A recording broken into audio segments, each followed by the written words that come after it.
Hey everybody, I wanted to talk a little bit about the tariff situation. You know, we've had kind of a flame up, I would say fairly nasty flame up in the guitar community over tariffs. Brad, the Guitologist, and a guy named Six String TV. I don't watch his channel, and I won't be watching his channel, but he did have some comments, and they had kind of, I would regard as a fairly nasty exchange in their videos.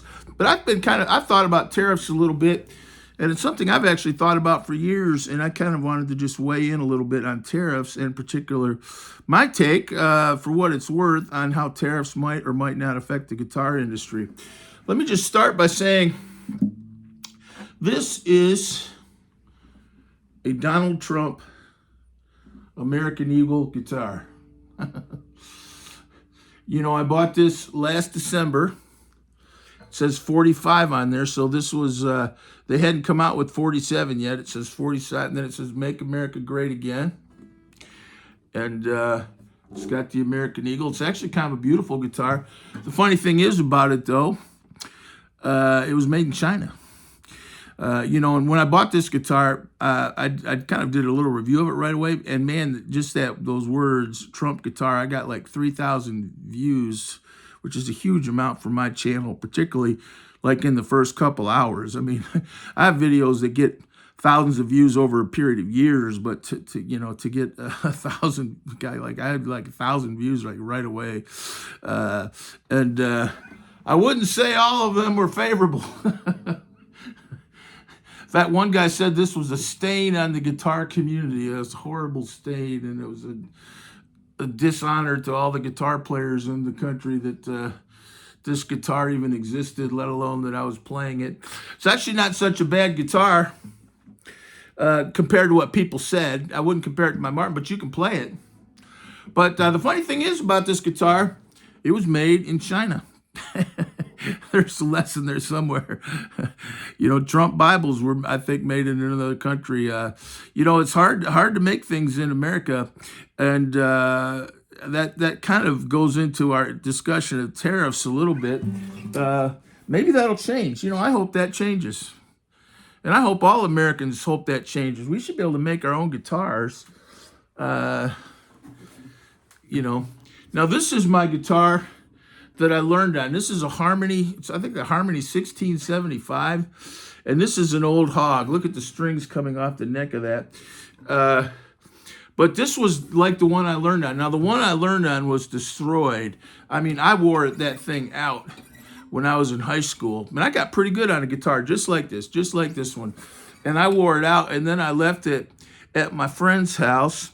Sometime in high school, I had got a better guitar, and I left it over there. And the kid had a little brother. It was a little bit shades of Bill and Ted, Wayne's World, and Beavis and Butthead. And the kids lit it on fire in the basement doing some kind of a rock and roll performance. I didn't say too much about it, but that's what happened to my original. But I bought this because this is the one I learned to play on. It's a hog. But I played hours and hours all through high school on this thing. I wouldn't be sitting here with this channel without this. And the reason I play a lot of acoustic and not just play electric, I love playing electric, but years before I even touched an electric, I wore a guitar just like this out. John Denver, Cat Stevens, Jim Croce, James Taylor, tons of stuff like that, all the popular music of that day that was suitable for an acoustic guitar. But, you know, it's kind of funny. If you look in here,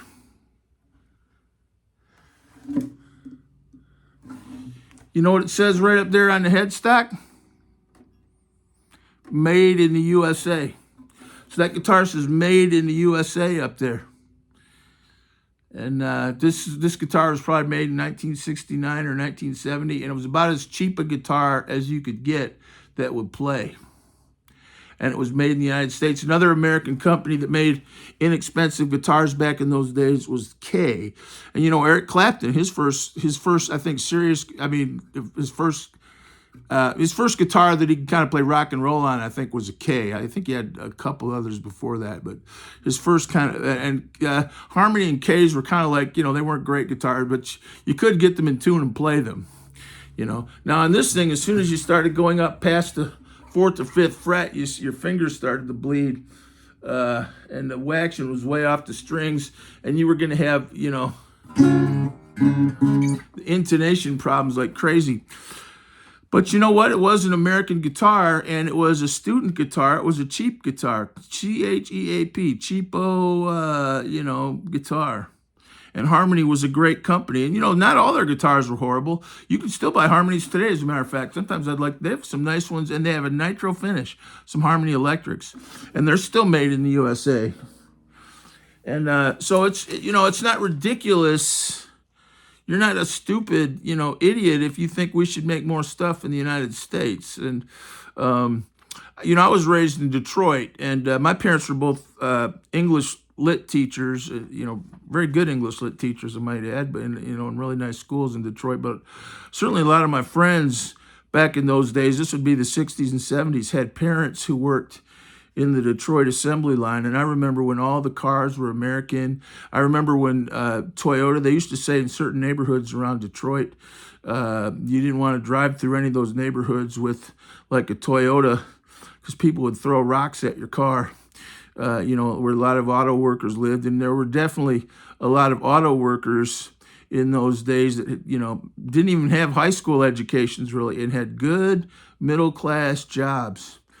My piano teacher, you hear me talk about my piano teacher, Mrs. Benson. I talked about her in that Liberace video I did. Her husband worked at, I think, a Ford or GM for years, and made good money. Lived on a lake, and he's got his job back in the 40s. And, and I knew several people like that. We used to have a woman that kind of took care of my sister and me when we were little. And her husband worked at Ford for years. And I remember this would probably be in the mid-70s. We went over to Mrs. Schumann's house, and her husband came out, and he was kind of this older guy, old man. I think he was retired. And he showed me his watch. He said, "They're giving these away down at the Ford company there, David." And he showed it to me, and it was a really nice, like, gold watch. I don't know if it was a Rolex or something, but it was a pretty nice watch. And on the back, it had dedicated to Robert, Schumann for his years of service to the Ford Motor Company, 1946 to 1973 or whatever. And those were good jobs. And those industries were great industries. And Detroit was the arsenal of democracy. So I've always chafed a little bit when people act like you're such an idiot. You're like, how, you must not know anything about economics if you think we should, have any tariffs at all. Everything, people should just be able to sell everything in the United States. Because there is a kind of trade-off there. I kind of believe in free trade, but that's an interesting thing. One thing that always bothered me about the way it is with the guitar industry, and I'm sure this is the case, it's kind of a BS arrangement. Fender Mexico. If you think about Fender Mexico is a scam. I'll never buy a Mexican Fender guitar. That Fender Mexican plant is like an hour over the U.S.-Mexico border. An hour. So basically, all they did was they moved all their production over there to make everything really cheap in Mexico. But it's an hour away, so they can sell everything in the United States. Do you think that's fair? That's what Wolfman in rock and roll. That's what Wolfman Jack used to do. The FCC used to have all these regulations, probably still do, for like AM radio stations. This would be in the 50s and 60s. And in Mexico, Wolfman Jack, and there were other people like that, but Wolfman Jack's the most famous. They'd set up a big radio tower, like right across the border. You could throw a rock and hit the radio tower from the U.S. border. And that thing, like, would be 10 times over the FCC limit of what, power for a radio station. And they'd be blasting the Wolfman Jack all over the country, like right over the border. I think they called them border blasters, and they got around those laws. That's all Fender Mexico is. It's getting around all these laws. And I find it kind of interesting that a lot of the people that always think you're an idiot if you support tariffs, and they think, tariffs are going to kill the guitar industry. You say, okay, well, let's get rid of the $15 minimum wage they have in California. Oh, no. Let's get rid of mandatory maternity leave. Oh no, let's get rid of all these work health and safety place regulations that they have in California. Oh no, we can't do that. But it's fine if they just, okay, well, let's just ship all these guitars and have them made in Mexico then at half the price. And then we'll, no problem, we'll just sell them back to good old suckers in the United States. You know, we do have a pretty inhospitable. I'm sympathetic. There's a reason that Fender went into Mexico. They can't even make nitro in America, really.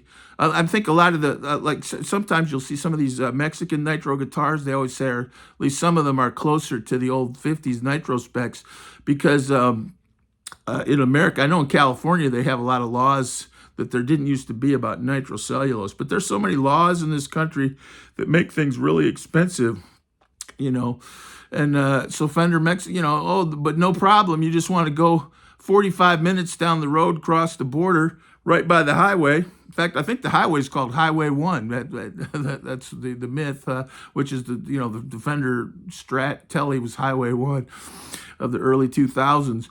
But you just go down Highway 1 for 45 minutes and set up shop, and it was at El Cajon, Mexico, for half the price, make these guitars, and then just sell them back into the United States. So it's all free. There's no that I don't know how people could defend that, really. That's just a messed up situation. And I don't know. That's why one reason I've always kind of avoided buying a Mexican guitar. I mean, I'm not. I know they have some good ones. For one, I think American guitars tend to be better. I mean, every Mexican guitar I've ever played, which is only one or two. I do have a Mexican bass, I should say, and it's a nice guitar, the bass guitar. But every Mexican guitar I've ever picked up and played, or someone tried to sell me or something in a store, I never thought was as nice as the American ones. Just, you can tell the parts aren't as nice. Maybe that's changing, but that was certainly used to be the case. But there's nothing wrong, and so I've always, for years, I've kind of supported at least some tariffs. And it always bothered me how wonky the discussion gets, and if you don't think it's like an economic issue, that you're some kind of an idiot. America is something we love. It's something we care about, and we protect and support the things we love. Right? So if someone just comes at you with a lot of facts and figures, I always figure they don't really care. They're just interested in money. And money's important. I'm not saying money's not important, but if they just come at you with a lot of facts and figures, that real kind of, that detached, tone of voice that kind of implies I'm being factual and you're just being emotional and stupid, and I'm rational and factual and analytical, and I'm right, and that sort of elevates them in the discussion to demote you. They don't talk about their kids that way, do they? A lot of these people are helicopter parents. Got to get your kid into the just precious little right nursery school. They don't talk away about their kids because they love their kids. If they're all being clinical with you about people's jobs and levels of this and levels of that more than likely means they don't care that much. We protect the things we care about, and it's too bad that we let so many jobs go out of this country. And in some cases, we kind of pushed people out of the country. Like I said, I'm not naive. Speaking of being raised in Detroit, one thing I do remember, I had some friends when I was 18 or 19, some of the guys I went to school with actually got pretty good jobs in GM. And those were like old type factory jobs. I wonder if that's still the case, but this would be like in the late 70s. And a couple guys still had good GM jobs, and GM at that time was like a company. And one thing I remember about these guys is they were always laid off. They'd be living in an apartment, and when you're 19 and you have your own apartment, and you it's good, and they'd be laid off for months and months at a time, and they had these unions that just I think really hurt GM and Ford. Now and a lot of those unions were supported by Michigan politicians, I think particularly in the Democratic Party. But these guys would be laid off all the time. Then they'd go back to work for a while, then they'd be laid off again, and I wonder what that one guy's doing, but he always seemed to have a ton of money, and he was always laid off, and I think he had like unemployment insurance, right? He'd be on unemployment. I don't know if is that the same as being on welfare, but he always had he was always on unemployment and was laid off. And I remember they used to say that a lot of GM cars and Ford cars, they were like, it cost them $10,000 extra, something like that. Maybe it was urban legend per car to pay for all the health benefits that those workers got in the unions. The unions had such good jobs back then that the cars were just, they would be like $10,000 or $15,000 more for an American car because of auto unions and all the benefits they'd negotiate for their workers. And then, sure enough, when that it's not really rocket science. And then when you open up the market to competitive, more competitive things like with NAFTA, for example, and you still have all these really big deal unions and regulations in the United States. Some of these other countries are just going to clean your clock, and a lot of times I remember. Toyotas, Hondas. Sometimes I will never drive a Toyota, but I do remember hearing they're actually pretty nice cars. I always try to buy a Ford myself, but at the end of the day, you have to buy the best car for your money. Money doesn't grow on trees, so I get it, but it really bothers me when we act like there's no cost, and it's just this economic thing. You don't talk about your kids that way. So people are talking about your town or the people in your town with that real detached voice and citing a lot of facts and figures. They might be right, they might be wrong, but one thing you can almost guarantee is they don't really care. They don't have that gut, visceral love of you and your town. And the fact is that a lot of those policies that were pursued in the 1990s hurt American manufacturing, and I definitely think they changed the guitar industry. I feel Guild. I reviewed that Guild 2512 on this channel, which was nice 12-string. That's a 12-string guitar, but all those guitars are made in China. Guild's a great American company. And so many of these companies, they have this. It's like they're hollowed out. They have this American name, and then they're made in China. Some of them will still have like their upper end things made in America. I think Guild still have some upper end ones. I don't think Gretsch is another great company. I don't think they make any Gretsches in the United States. It's like they bought the name and probably the designs of the older guitars, but they bought the name. It's like a funeral home. It's like a corporate funeral home moving into town. They keep the old name so nobody knows the difference.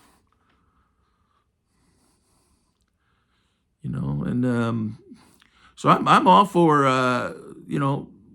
reasonable tariffs. The other funny thing is, I'll talk to some people, and I read about tariffs on the New York Times or the Washington Post, and I'll see all these really emotional comments. It's kind of funny how emotional people get about tariffs. It makes you realize it's not really about tariffs. There's some other psychological button that's being pushed. But I'll see all these comments like, tariffs are a tax on the American people. They're just an tax on the American people and the American worker. I'm like, oh yeah, and you are against taxes for since when? Have you ever met a tax you didn't like? What do you think of millages? I hate paying millages. My ones, but we all get taxed, and you look at the income tax. My accountant said I pay close to 50% of everything I make in taxes. That's what she told me. I wouldn't even know. It's hard to even tell. It's all kind of sneaky and hidden. Yeah, in fact, I saw one comment. It was one of the comment sections of the Washington Post and the New York Times. Tariffs are a tax on the American worker. I'm like, this guy probably, you turn around and talk about income taxes, he probably thinks they should be twice as much, and, if you're $50,000 worker, you probably are overpaid and you should be paying more in taxes, I'm sure a lot of those people think that. Then they sit around I don't know. So I wasn't trying to get too much into the weeds of an issue, but I'll personally never be too inclined to buy a Fender Mexican guitar.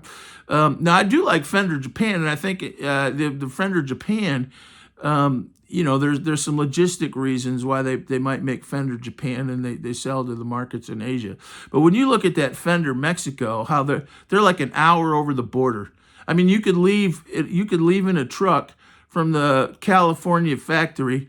You could be in the Mexican factory by 10 a.m. loaded up with guitars and be back in California in time for lunch.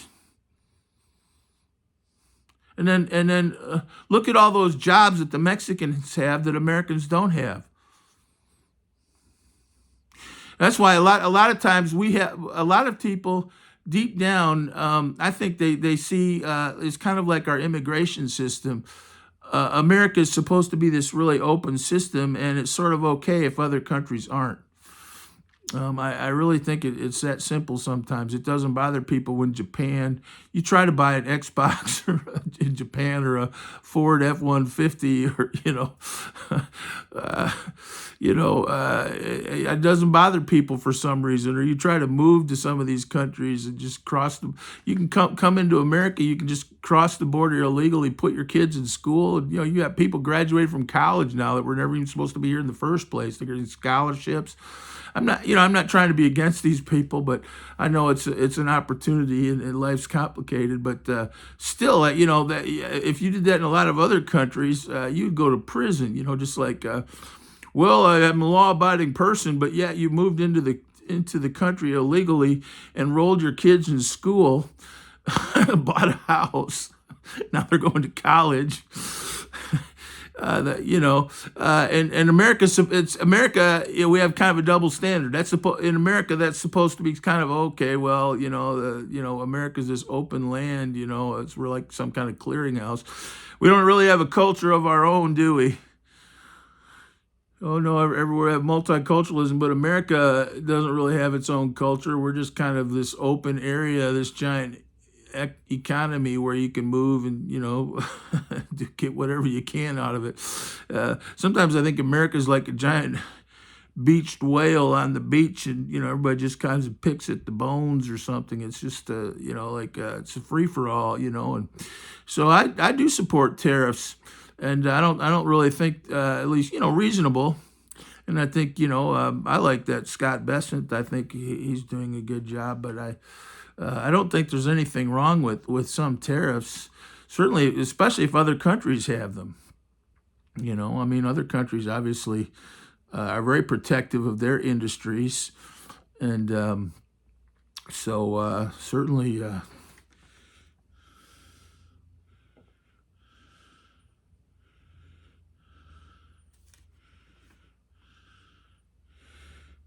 But that was my final point is we don't want to be raised by smart people. We want to be raised by people who love us. Good parents aren't smart. They're wise. Good parents are wise and all that, but good parents parent by love. Otherwise, we could just hook your little precious kids up to a computer, and they could assign them to some school based on what was good for the United States. Like public, how we have public health, that's different than your own health, that public health, We'll just assign your kid to some school based on what's best for public education. You're gonna go along with that? Some really rational, detached voice coming out with a lot of facts and figures why that's the best thing for the United States is for your kid to go to some shit school. I don't think most people would like that. When we love things, we have that gut reaction, and that's how that's the reaction I have. I love this country, and I have that gut reaction. I don't think a lot of people do today. Some people do, but some people don't. And if they're too detached, if they're sitting there talking about a little too calmly, a little too logically, a little too condescendingly, you might figure that they probably don't care. Not in that gut way.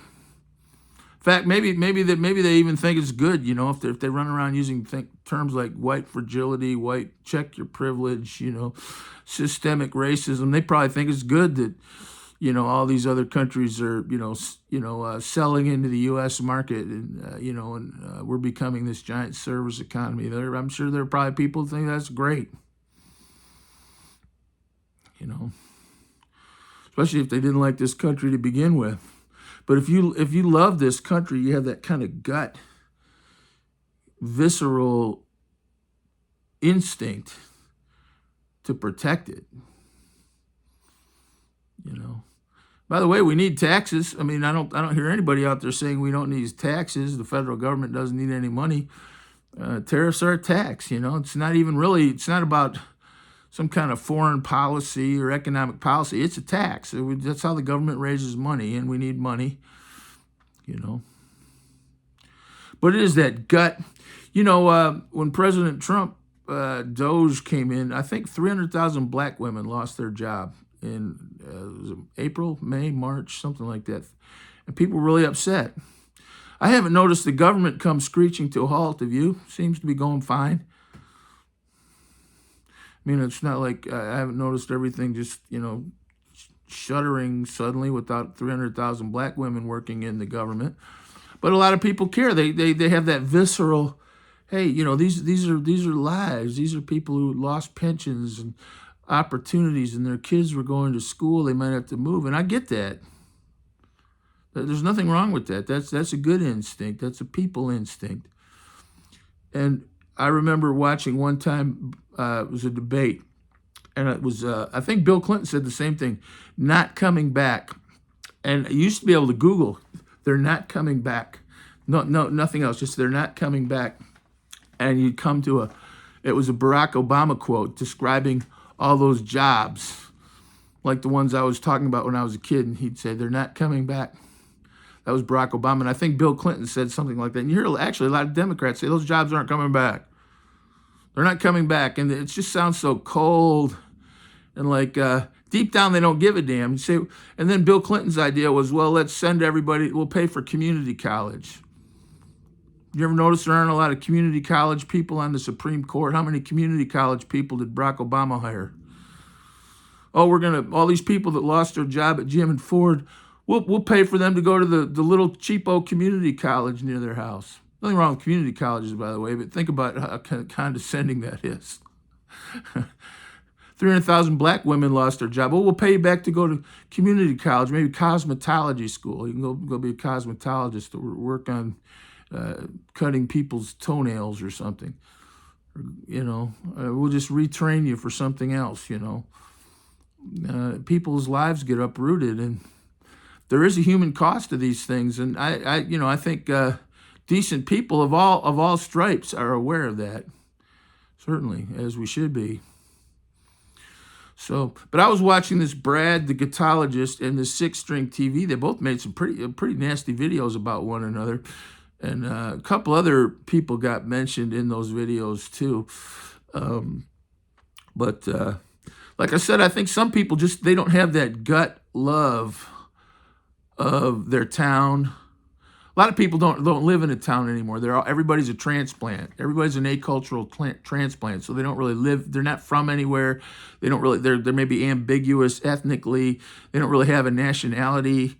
They're just living there, and if economically, and they're not like the people that have lived in a town maybe for generations, where you have that gut feeling like we want this town to, we've kept this town up for 200 years. My parents and my grandparents, we've kept this town up, and if people move there and they're just kind of dispassionate about, oh well, things are changing. What that tells you is they don't have that gut love of that town. And it's the same with the country. They don't have that gut love of a country. They're not really cultural Americans. They might be Americans on paper, but they don't really have that history and that gut identity of being an American. And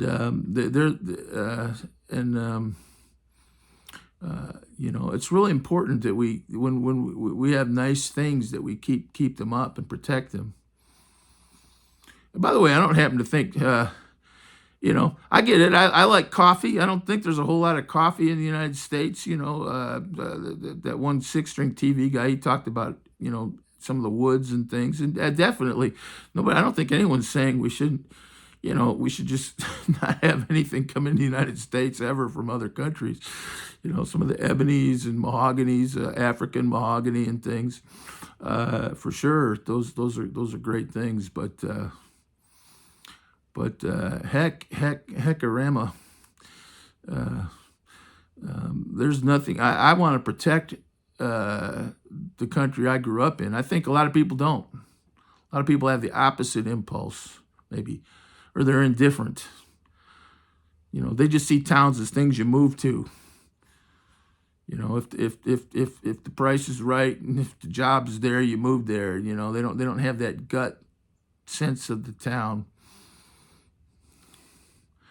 And like NAFTA, some of these laws, they really hurt, like my hometown of Detroit. By the way, Detroit, a lot of politicians today will talk about NAFTA and the auto industry. It's kind of an easy way of talking about the disaster of Detroit. But what really hurt Detroit was public schools and crime. I mean, if the auto industry had kind of evolved away from Detroit, and Detroit had quit being the Motor City, I think a healthier city maybe could have adapted. Like Pittsburgh, I think kind of, some cities have kind of made transitions out. Look how old Paris is. But politicians, they just let Detroit go down the tubes.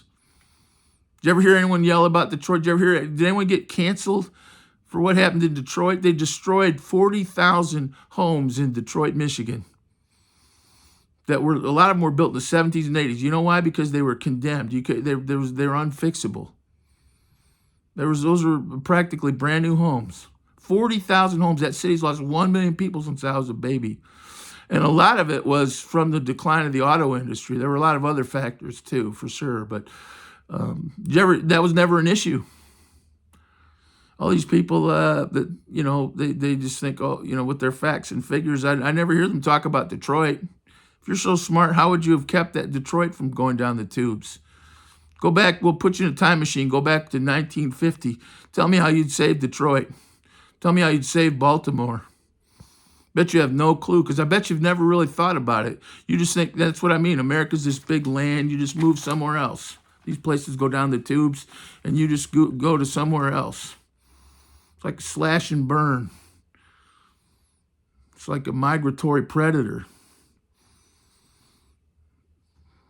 And definitely when you love something, you protect it, and it breaks your heart when it goes down the tubes. And if you're sitting there a little too calmly, a little too logically, a little too patronizingly explaining to everybody else how it's really so great that Fender Mexico is 45 minutes over the border and makes half the guitars sold in the United States for Fender. I don't know. I just question your instincts.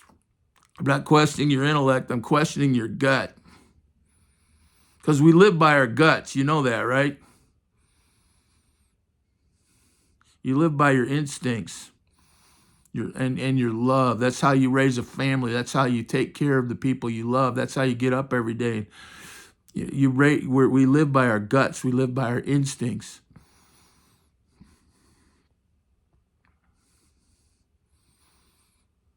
Right? So when people sit there and try to come down from on high and explain why you should be fine with all these companies selling into the United States, even though we can't sell anything over there. And it's become virtually impossible to build so many things in the United States. And they're explaining to you why that's good or why that's inevitable or something, whatever they decide to say about it. Just remember one thing, they don't really care. And they may even kind of deep down think it's good. And so I just kind of wanted to say that. Thanks. God bless.